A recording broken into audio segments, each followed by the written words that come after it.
Brothers, our next speaker is Dr. Scott Sullivan.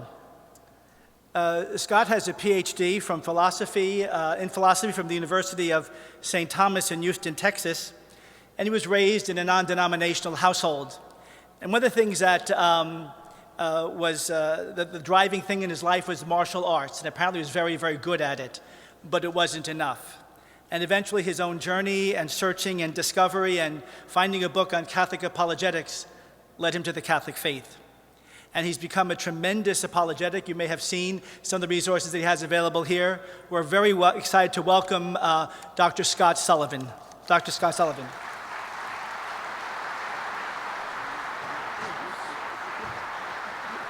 Thank you. All right, thank you. All right, thank you.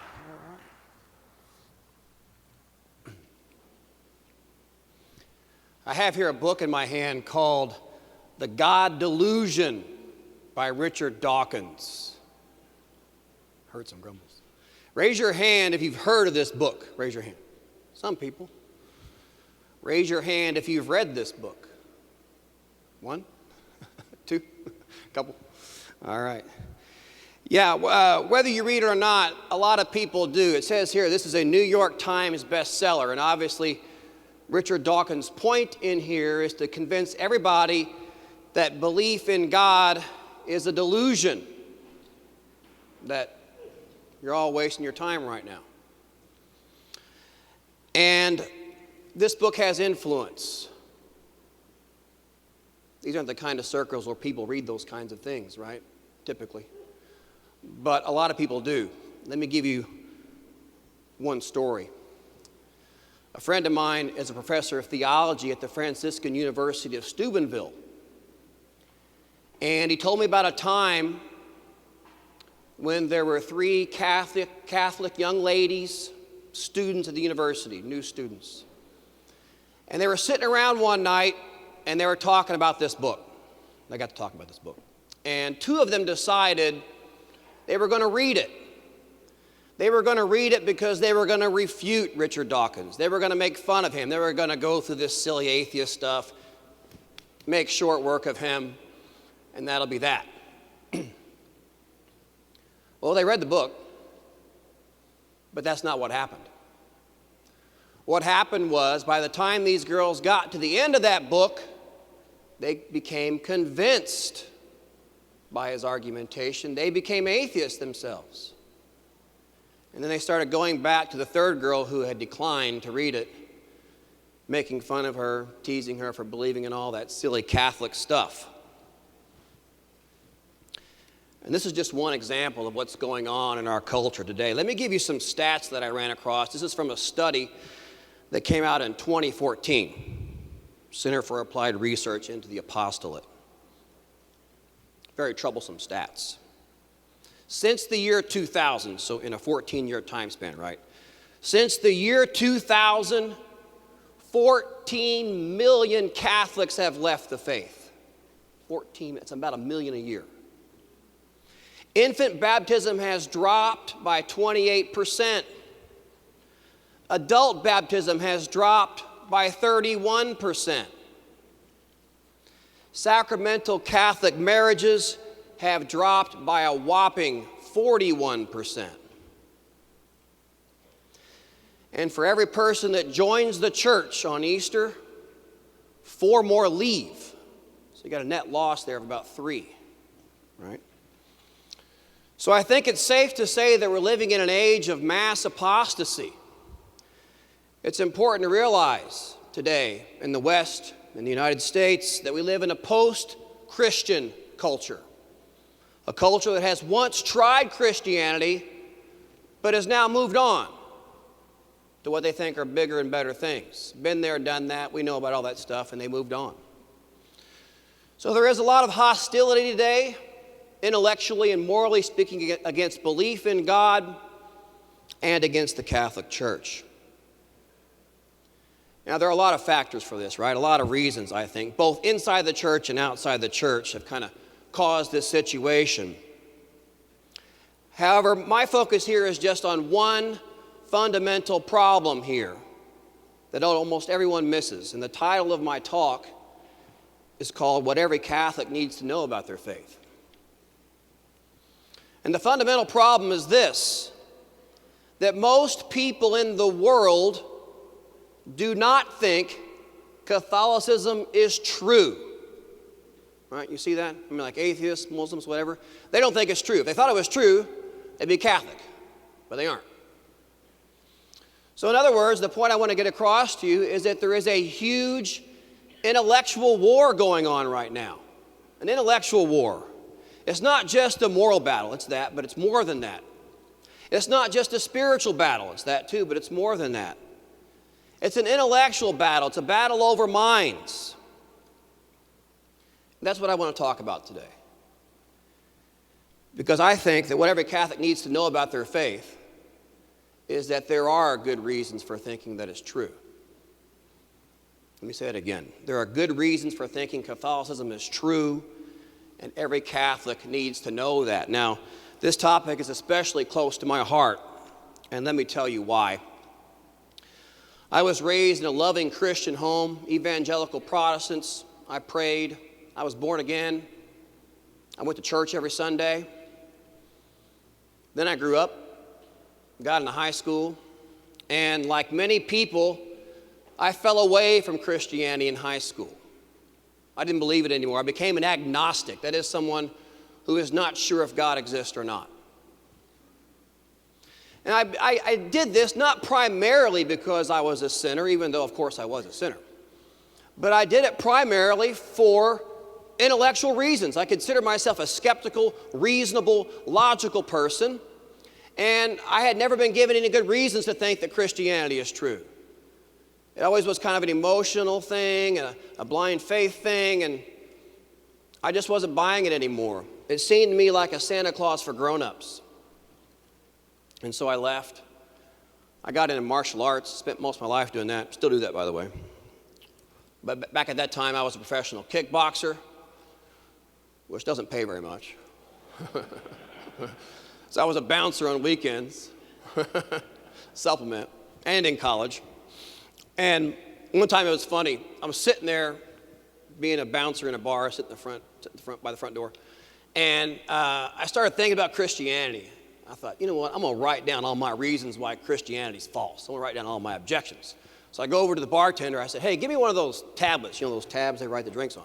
She gave me one. I sat down. I'm sitting there writing down my objections to Christianity in this bar. I mean, lights, music, boom, all that stuff was going on. And I'm thinking, I'm really smart, man. Shoot, no one's ever heard of these. These are solid arguments. I didn't realize at the time how bad they were until later. But that's what I did. And then I grew up and finished college, and it came time to graduate. And I was on one of those prolonged 10-year plans where I couldn't make up my mind. I had changed my major. I was going to law school, history, whatever. I kept changing my mind. And then it got to the point where I had to graduate now, so I have to grow up. Okay, what am I going to do with my life?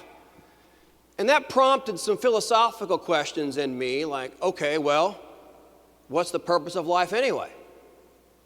You see, so I started thinking about these things. And I began, to my surprise, to investigate religion again. But I wasn't going to do it because it was a pacifier. I didn't want a pacifier. I wasn't going to do it because it made me feel good. I wanted the truth. I wanted to be intellectually honest.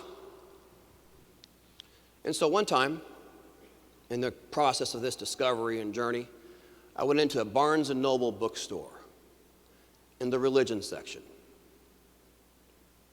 Ever been to the religion section in Barnes & Noble? Man, there's all kinds of stuff in there, crazy stuff. Crystals and talking to porpoises and, New Age stuff. Whole range. But I'll never forget it. I walked in there. I walked right up to the shelf. There was a book with a blue spine. God's grace, man.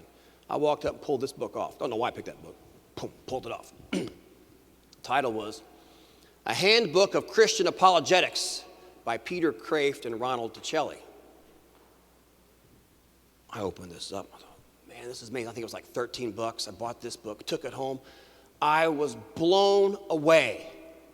This book changed my life. I had never heard stuff like this before. This book talked about how you can have a reasonable faith, how there were philosophical arguments for the existence of God, how there was historical reasoning that showed that Christ rose from the dead, and that we can trust the Gospels to give us accurate history, all kinds of stuff like this.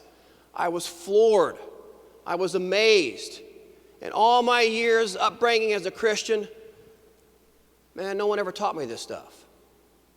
And to be honest with you, I became a little bit ticked off because I'm thinking, why not? If someone had taught me this stuff when I was young, I don't think I ever would have left. So I decided to devote my life to this, and that's what I do today. I went off to pursue a degree in philosophy, and that's what I do. I help people see the rationality of Christian faith, the rationality of belief in God, and the rationality of the Catholic faith. And here's why all that's important for you guys. How many of y'all here have kids? Woo, look at that. I got kids too. I got 8.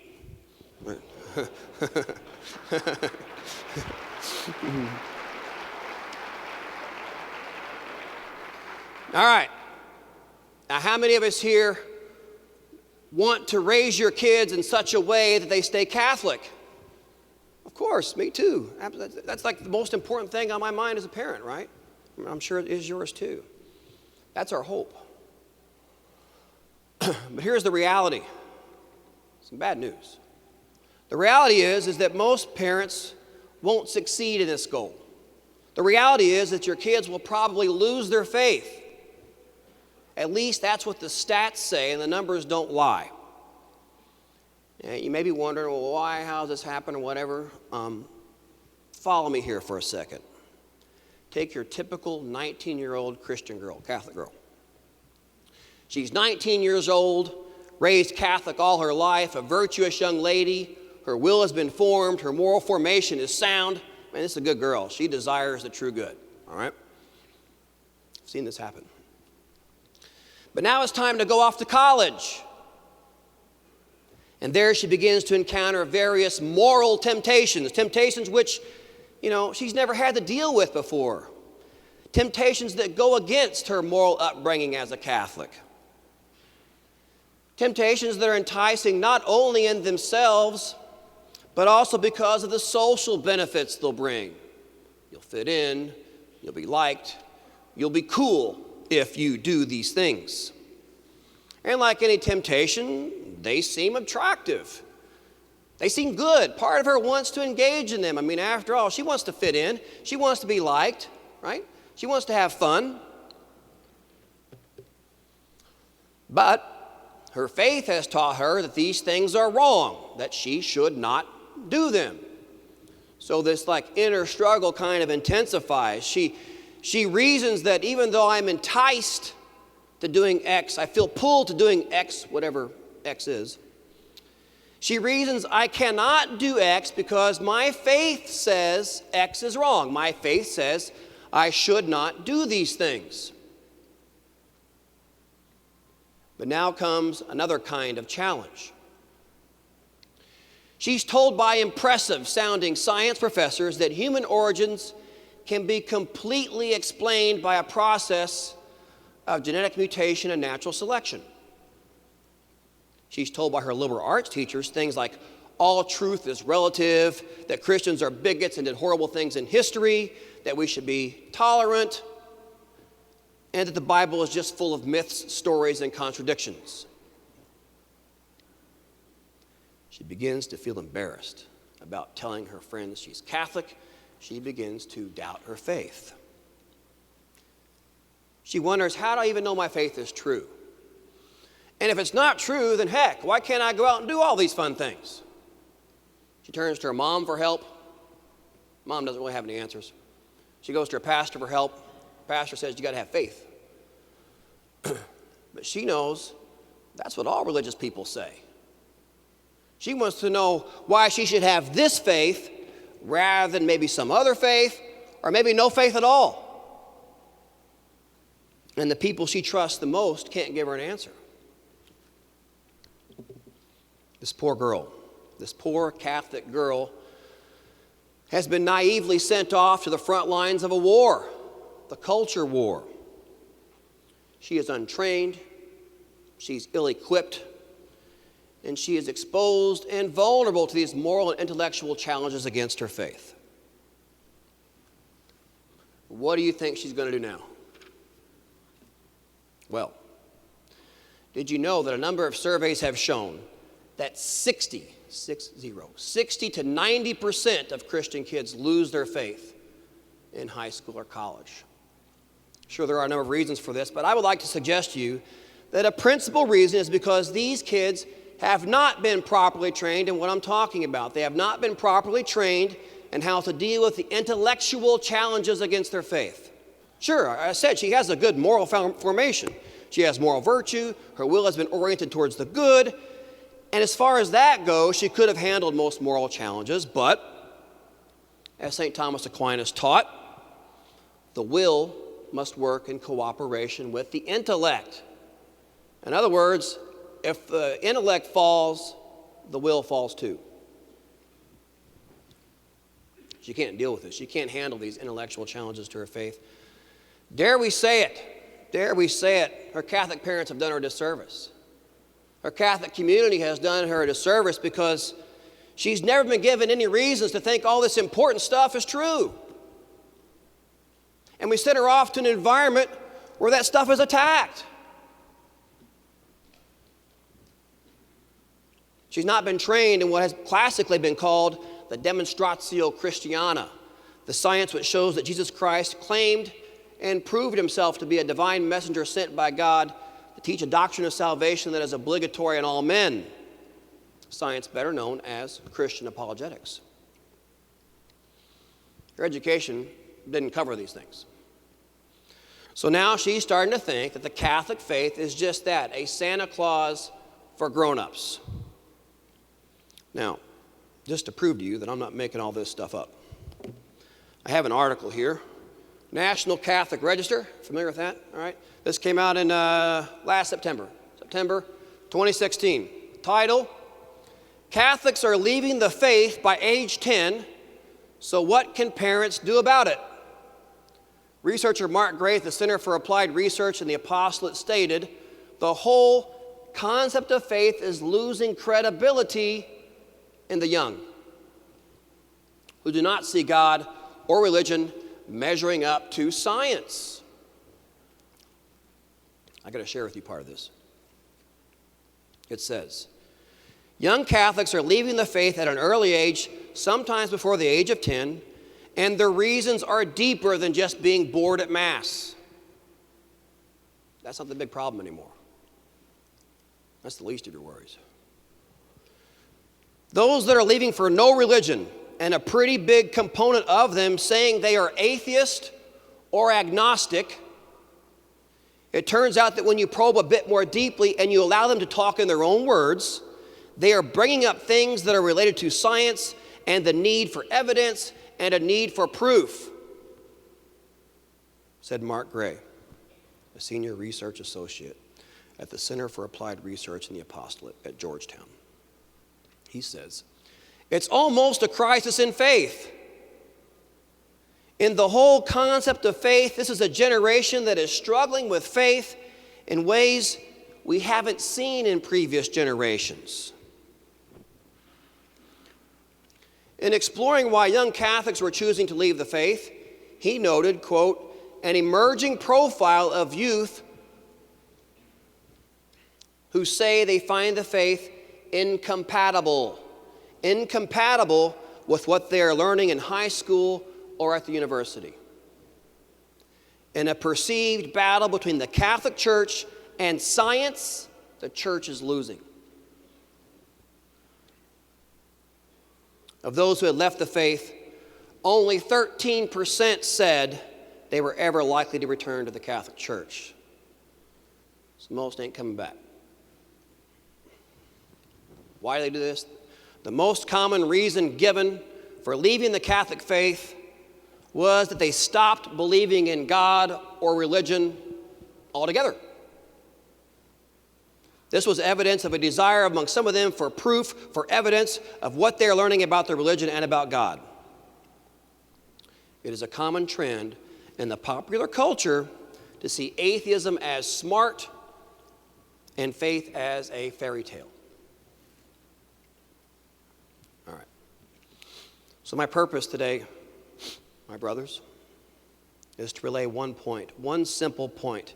As Catholics, we absolutely must teach ourselves and the next generation how to deal with this kind of stuff, how to deal with these intellectual assaults against our faith.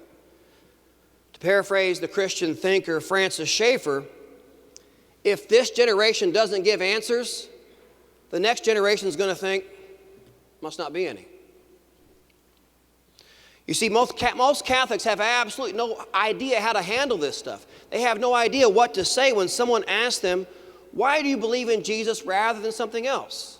I mean, why faith in Jesus? Why not faith in Islam or the tooth fairy? What makes your faith any different than theirs? Catholics ought to have a good answer to that question, but the problem is that many Catholics, the answers they usually give to that question are in fact very bad. Let me just tell you 3 of them. Bad answer number 1. Well, that's just what my parents taught me. That answer may be okay when you're 5. It's not okay when you're 25. Bad answer number 2, I just believe on blind faith. Well, so do all the other people in all the other different religions too. What makes one blind faith any better than another blind faith? Bad answer number 3, well, my faith is just based on strong feelings or sentiments. Well, you know what? Christians ain't the only ones with strong feelings or sentiments. A lot of people have strong feelings and sentiments about their religion. That doesn't make them true. Feeling is not knowledge. Sentiment is not knowledge. You need something more. And you know what makes this so sad is that there are good answers to this question, real good answers. Traditionally, Catholicism has had a very strong intellectual tradition. I was in the library the other day at University of St. Thomas. We got an awesome library over there in Houston, where I'm from. And man, I mean, you go down into the philosophy section, the theology section, it's just bunches of old books, theology manuals, philosophy manuals, Latin, French.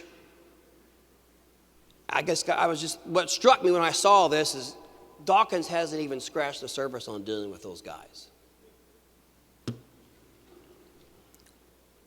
And I think Catholicism is the most well thought out worldview on the planet. But a lot of Catholics today have either forgotten all this or probably they were never taught it in the first place. Most Catholics have adopted a warped and distorted blind faith approach to Christianity. In Catholicism, we call that the heresy of fideism. And if you don't know what fideism is, it can be characterized as a Santa Claus Christianity, because it is a Santa Claus for grown-ups. But the true Christian position, the Catholic position, is that God has acted in human history, and in so doing has left traces of his activity that are open to rational investigation and argument. In other words, from all the different religions in the world, human reason can determine which one of those religions is true. This is because God has stamped his revelation with certain identifying marks so that the true revelation from God can be distinguished from all these false claims made by charlatans and phonies. People need to know this. Catholics, we need to know this. We can't afford to be ignorant of these things today. This isn't 1950 anymore. A whole different country now. People need to be shown that it is possible, still today, for intelligent, well-educated people to rationally accept Christian faith. You see, reason and evidence, these are the strong points of Christianity. I mean, these are some of our best weapons. And it's just crazy foolishness to just throw these weapons aside in today's culture war. Let me give you 3 reasons why you and your loved ones should become well-versed in this Catholic apologetics. Number 1, Scripture commands it. It's good enough right there. 1 Peter 3:15, many of you know. Always be prepared to give an answer to everyone who asks you to give the reason for the hope that is in you. Boom. Be ready. Reason number 2, apologetics can strengthen the faith of believers. You know, the faith just becomes more deeply rooted in the person who knows the reasons for his or her faith.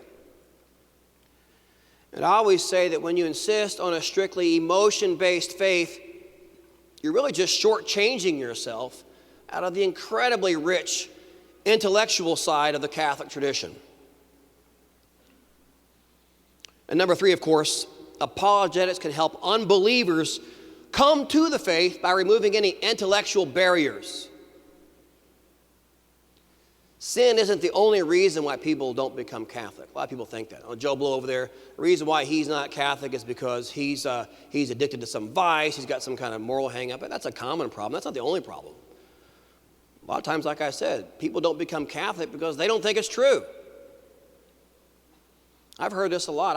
I had one unbeliever tell me, she goes, you know what, I've been asking Christians for a long time, why y'all believe what you do? And she said, and they never have an answer. They never have an answer. Christianity is a viable option for thinking people. We need to be able to show them that. So I want to strongly encourage all you brothers here to learn the arguments by which your faith is defended. We have to take some positive action. We've got to educate ourselves and our children, of course, in the science of apologetics. And for Catholics, that means education on all 3 levels of Catholic apologetics. And if you don't know what that is, I'm going to tell you.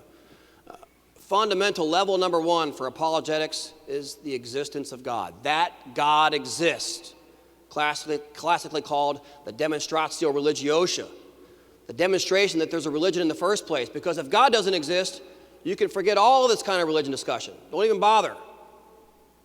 Foundational. This is where we use philosophical arguments to show that God exists, and the Catholic Church has always endorsed this effort. Just read the documents of Vatican I and II.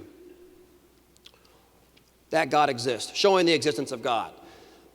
But even when we do that, we're not done. Okay, fine. God exists. Philosophy shows that there's a designer of the universe, or a one immaterial and personal creator of the universe, or a moral lawgiver, moral authority of sorts. That's fine. Okay, so God exists. But which God are we talking about now? The God of Islam, one of the Hindu gods. Which God do we mean?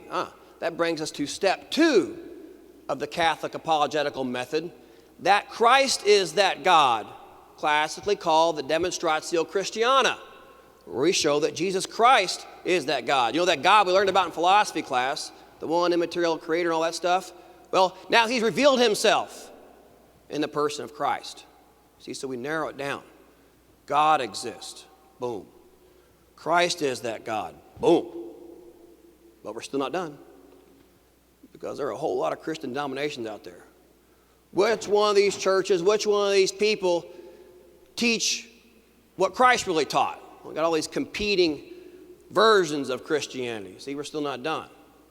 We know God exists. We know Christ is that God, but which version of his teachings is the right one? Boom. That brings us to step 3, Demonstratio Catholica, where we show that the Catholic Church has the authority to interpret Christ's teaching and teach it, you see. So we need all 3 levels today, and I would argue that in our day, we need those 2 foundational ones the most. Existence of God. I mean, this is not the only book. This is huge in popular culture. He's got a huge internet following, YouTube following, and he's not the only one. Kids think he's cool, and they like his ideas. Existence of God today, atheism is a big deal. Look at Europe. All these Catholic countries now, many of them are just predominantly atheist. So the fundamental apologetical issue today is the existence of God. And then equally important is the divinity of Christ, that second level, you see. But all 3 are important. This is what we have to do, my brothers. We have to do all these things, because if you do what most parents do, you're going to get what most parents get. Kids, out the church door. So faith is a treasure that's worth investing some time in. And today that means learning how to intelligently discuss it with unbelievers. Remember, don't be mistaken, we live in a time of intellectual clash. I think unlike we have ever seen before in the history of the church. Between opposing worldviews. And as a Christian, as a Catholic, as dads, we have a duty to prepare ourselves and our kids for this battle. This is one battle we cannot afford to lose. Maybe you're wondering, okay, fine, what do I do, where do I go? Well, there's a lot of stuff you can check out as far as resources go. I've got a booth. This is what I do. I have a company called Classical Theist. You can visit my website. It's my name, Scott M, as in Michael, scottmsullivan.com. But I've got a booth back here if you want to check out my stuff. Just stuff on sale back there. But if you don't get help from me, get help from somewhere. This is one battle we can't afford to lose. So please, this is important, okay? Take some time to invest in the important things and defend what you love. This Christian ignorance needs to stop, okay? Train your mind for Christ's sake. All right? Thank you very much. Thank you.